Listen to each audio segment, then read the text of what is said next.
Agar kalian tahu bahwa ternyata ketentraman, kenyamanan hidup sebuah anak bangsa ini kadang menimbulkan kufur. Kufur nikmat datang setelah kita mendapatkan nikmat. Daraballahu masalan qaryatan kanat aminatan mutmainnah ya'tiha rizquha ragadan min kulli makan fakafarat bi an'amillah fa'adaqaha Allah libasal ju'al. Allah pakaikan pakaian takut dan kelaparan. Kenapa? Fakafarat bi an'amillah. Dia orang-orang yang kufur nikmat. Di mana letak kekufurannya? Nikmat enggak mendatangkan syukur, malah nikmat mendatangkan kesyirikan.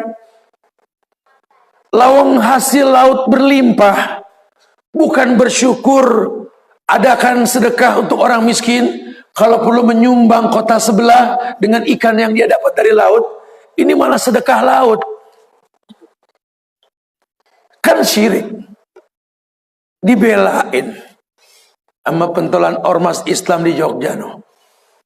Dia bilang sedekah laut bukan syirik, itu budaya. Nelayan terusin sedekah laut. Ini yang ngomong kayak nggak pernah di pesantren. Kalau bicara sedekah, pasti bicara at-taubah dong, ayat 60, betul? 8 golongan orang yang berhak menerima sedekah. Dan 8 golongan di at-taubah ayat 60, di situ nggak ada laut. Ini yang ngomong pengikut Ratu Ubur-Ubur berarti kalau ini. Mau dipaksain kemana? Sedekah sama batu karang, sama ikan bandeng, cumi. Aduh, Masya Allah ya. Enggak bisa. Tapi kan budaya. Budaya itu bahasa Indonesia. Asal kata bidaya. Dalam bahasa Arab artinya sesuatu yang dimulai, dibuat. Betul. Islam agama yang meyakini budaya itu tradisi baik yang dibuat. Betul.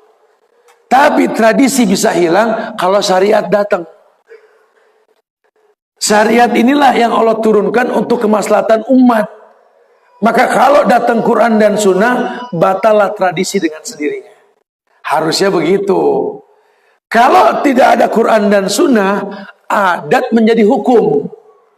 Makanya adat itu bahasa Arab, tradisi. Al-ada al-muhakkamah. Adat itu menjadi hukum yang baik. Tidak ada orang nikah pakai istilah lamaran, tidak ada. Apalagi pakai bebawaan, enggak ada. Tapi itu tradisi yang baik, Islam enggak menyalahkan. Yang penting rukunnya ada.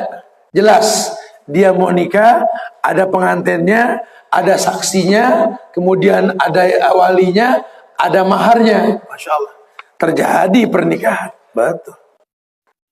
Tapi kalau buat tambahan, adat silakan. Selama enggak merusak syariat, boleh. Islam mengakui kok. Dan syariat itu mendatangkan kebaikan dalam agama. Tapi kalau sudah merusak yang ada, ini yang diharamkan. Tuh yang pertama.